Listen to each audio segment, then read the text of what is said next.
नमस्कार विद्यार्थी मित्रांनो, या आम्ही मराठी यूट्यूब चॅनेलवर सर्वांचे स्वागत.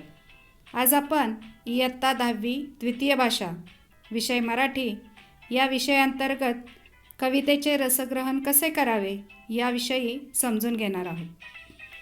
रसग्रहण म्हणजे काय? तर रसग्रहण म्हणजे ॲप्रिशिएशन. जसं तुम्ही इंग्लिश पोएमचं ॲप्रिशिएशन करता त्याचप्रमाणे मराठी कवितेचेही रसग्रहण करायचे असते.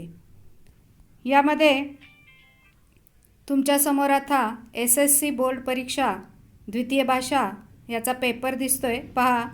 यामध्ये या परीक्षेला तुम्हाला 5 विभाग मराठी विषयामध्ये असतात. त्यातील विभाग क्रमांक 2 म्हणजेच पद्य विभाग, यामध्ये प्रश्न दुसरा आ या कृती अंतर्गत तुम्हाला एक प्रश्न विचारला जातो.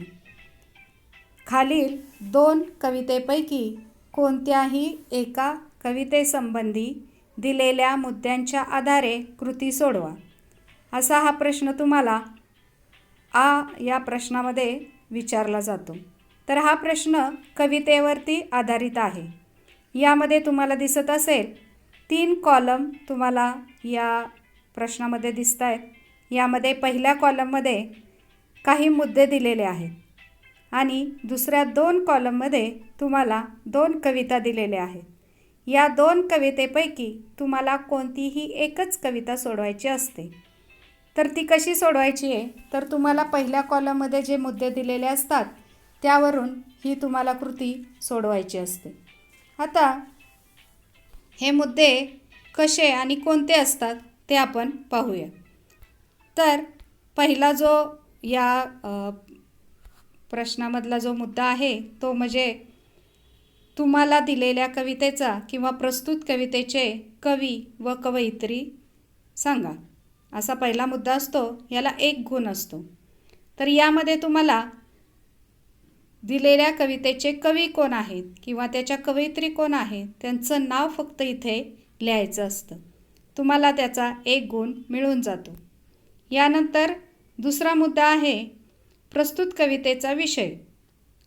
तुम्हाला दिलेली जी कविता आहे ती तुमच्याच पाठ्यपुस्तकातली असते, त्यामुळे तुम्हाला ती चांगली परिचयाचीच देखील असते. त्यामुळे त्या कवितेत कोणता विषय वर्णन केलेला आहे हे तुम्हाला माहिती असतं. तो विषय फक्त आपल्याला इथे लिहायचा आहे. याला देखील तुम्हाला 1 गुण आहे.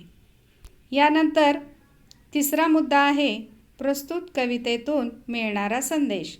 आता प्रत्येक कवितेत काही ना काहीतरी संदेश कवीने दिलेलाच असतो.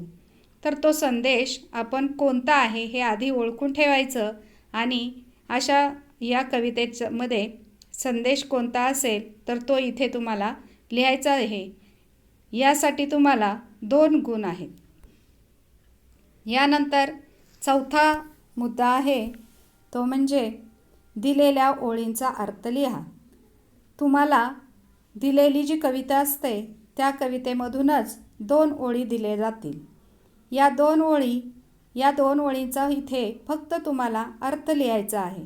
प्रस्तावना किंवा कवितेचे नाव लिहिण्याची आवश्यकता नाही. 2 गुणांसाठी हा प्रश्न तुम्हाला इथे विचारला जाईल. त्यानंतर 5वा जो मुद्दा आहे कविता आवडण्याचे वा न आवडण्याचे कारण. विद्यार्थ्यांनो, इथे लक्षात ठेवा की कधीही कविता आवडली नाही असं आपण लिहायचं नाही, कारण आपल्याला कोणतीही कविता आवडली नाही असं शक्यतो होत नाही आणि आपल्याला पॉझिटिव्ह उत्तरं लिहायची असतात. म्हणून एक लक्षात ठेवायचं की आपल्याला ही कविता मला खूप आवडली ही पहिली ओळ तुम्ही लिहायची आणि त्यानंतर ती कविता तुम्हाला का आवडली याचं कारण तुम्ही त्या कवितेच्या आधारावरून लिहायचं आहे. त्यानंतर 6वा मुद्दा आहे दिलेल्या शब्दाचा अर्थ लिहा. त्याच कवितेमधून तुम्हाला 4 शब्द दिले जातील. आता हे कसले शब्द असतात तर हे समानार्थी शब्द असतात आणि त्या समानार्थी शब्दांमध्ये आपल्याला त्या कवितेचे जे शब्द दिले जातील त्याचे समानार्थी शब्द तुम्हाला इथे फक्त लिहायचे असतात. तर या एका शब्दाला तुम्हाला अर्धा गुण असतो. असे एकूण या 6व्या मुद्द्याचे तुम्हाला 2 गुण मिळतील. तर आता हे एकूण 10 गुण झाले, पण आपला प्रश्न 8 गुणांचा असतो. तर याच्यामध्ये जो पहिला आणि दुसरा मुद्दा आहे, कवितेचे कवी व कवयित्री, आणि दुसरा मुद्दा कवितेचा विषय, तर हे 2 मुद्दे तुम्हाला कंपल्सरी विचारले जातात. आणि तिसरा, चौथा, 5वा आणि 6वा या 4 मुद्द्यांपैकी तुम्हाला कोणतेही 3 मुद्दे विचारले जातील. असे एकूण 8 गुणांसाठी हा प्रश्न तुम्हाला विचारला जाईल. या कृती खूप सोप्या आहेत आणि त्याचे गुण तुम्हाला 8 पैकी 8 नक्की मिळू शकतील. तर यासाठी जर तुम्हाला या प्रश्नाचे पूर्ण गुण मिळवायचे असतील तर एक चार्ट तुम्ही तयार करू शकता. यामध्ये पहा, इथे तुम्हाला दिसतंय, मी उदाहरणासाठी एक तुम्हाला कवितेचा चार्ट बनवून दिलेला आहे. याप्रमाणे तुम्ही तुमच्या पाठ्यपुस्तकातील सर्व कवितेंचा असा तक्ता तयार करू शकता. यामध्ये अनुक्रमांक लिहा, कवितेचं नाव, कवी, कवयित्री, कवितेचा विषय, कवितेचा संदेश आणि कविता आवडण्याचे वा न आवडण्याचे कारण.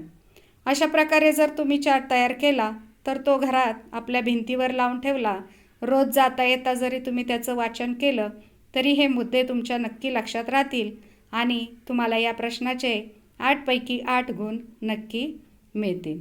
अशा प्रकारे आपण या मुद्द्यांवरून कृती कशी सोडवायची, ॲप्रिशिएशन ऑफ द पोयम हा प्रश्न कसा सोडवायचा हे समजून घेतलं. तुम्हाला जर माझा व्हिडिओ आवडला असेल तर सबस्क्राईब करा, लाईक करा आणि शेअर करा. धन्यवाद.